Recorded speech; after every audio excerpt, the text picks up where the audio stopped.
এই সরকারের পেছনে জনগণের সমর্থন আছে। কারণ এই গণ-অভ্যুত্থান জনগণ সংগঠিত করেছে। জনগণের সংগঠিত গণ-অভ্যুত্থানের ফলশ্রুতিতে যে সরকার ক্ষমতা এসেছে সেই সরকার হচ্ছে জনগণের সরকার। সুতরাং জনগণের সরকারের তো একটা সীমা আছে। দীর্ঘদিন ধরে একটি অনির্বাচিত সরকার থাকতে পারে না। অনির্বাচিত সরকারের অনেকগুলো বিপদ থাকে। সেই বিপদের মধ্যে আমরা ইতিমধ্যে পড়েছি। কিছু কিছু উপদেষ্টা আছেন যারা বলছেন যে সংস্কারের পরে নির্বাচন। সংস্কারের ম্যান্ডেট আপনাদেরকে কে দিয়েছে? সংস্কার তো রাজনৈতিক দল করে।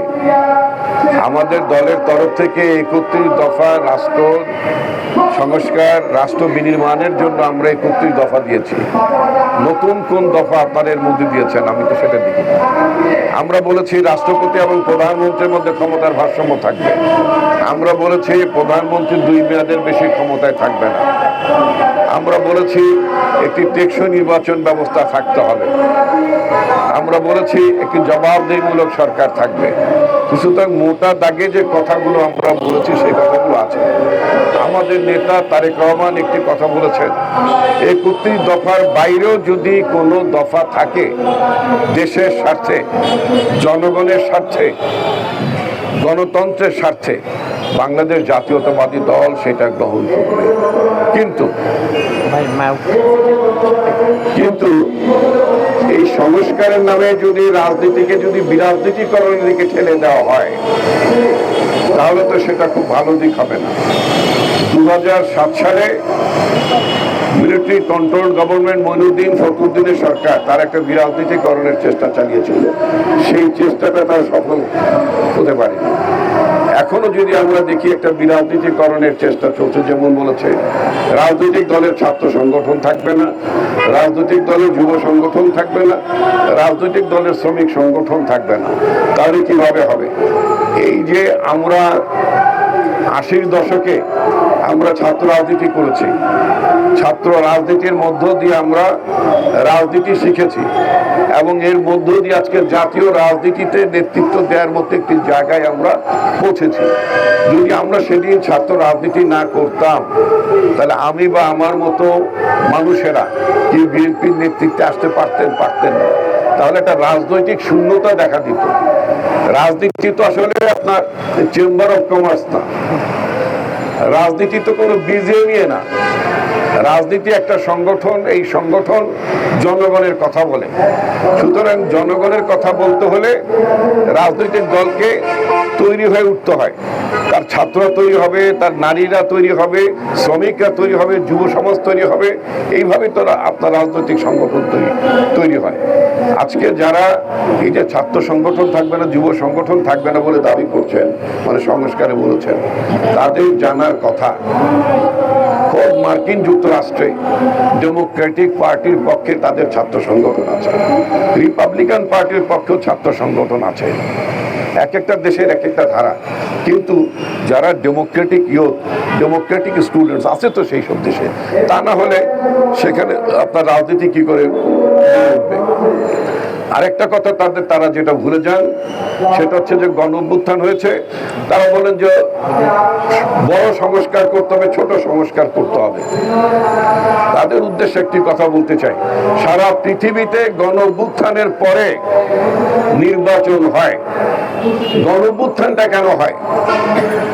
ক্ষমতায় যারা থাকেন, নির্বাচনকে যারা তোয়াক্কা করেন না, জনগণের ভোটকে তোয়াক্কা করেন না, জনগণকে তোয়াক্কা করেন না, ফ্যাসিবাদ কায়েম করেন, গুম খুনের মধ্য দিয়ে যারা ক্ষমতায় থাকতে চান, একটা পর্যায়ে জনগণ সেই সরকারকে উচ্ছেদ করার জন্য রাজপথের নামে, সেটার নামে হচ্ছে গণ-অভ্যুত্থান।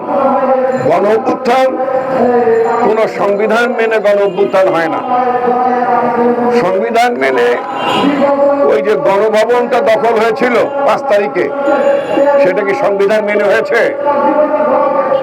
বাংলাদেশের জনগণ যে গণভবনকে দখল করেছিল 5 তারিখে, ওই গণভবনটার নামেই মাত্র নাম ছিল গণভবন। কিন্তু ওইটা আসলে গণভবন ছিল না। ওই গণভবনে থাকতেন গুমের রানী, ওই গণভবনে থাকতেন ফ্যাসিবাদের রানী, ওই গণভবনে থাকতেন বাংলাদেশের মানুষের সম্পদ লুণ্ঠন করা পাচারকারীদের নেত্রী গণভবনে থাকতেন, জনগণের দুশ্মন থাকতেন গণভবনে। কিন্তু 5 তারিখে 5ই আগস্টে উত্তর দক্ষিণ পূর্ব পশ্চিম চারদিক থেকে জনগণ ওই গণভবন ঘেরাও করলো। গণভবন ঘেরাও করার মধ্য দিয়ে শেখ হাসিনা বুঝতে পারলেন তাকে আর ওই গণভবনে থাকা যাবে না, বাড়ির পেছন দিয়ে তিনি পালিয়ে গিয়েছেন। অর্থাৎ জনগণ প্রথমবারের মতো দেশের মালিক যে জনগণ, এই প্রজাতন্ত্রের মালিক যে জনগণ, ওই গণভবনের মালিক যে জনগণ, সেটা জনগণ 5ই আগস্টে প্রমাণ করেছে। সুতরাং দেশের মালিক জনগণ, এটা মাথায় রাখতে হবে।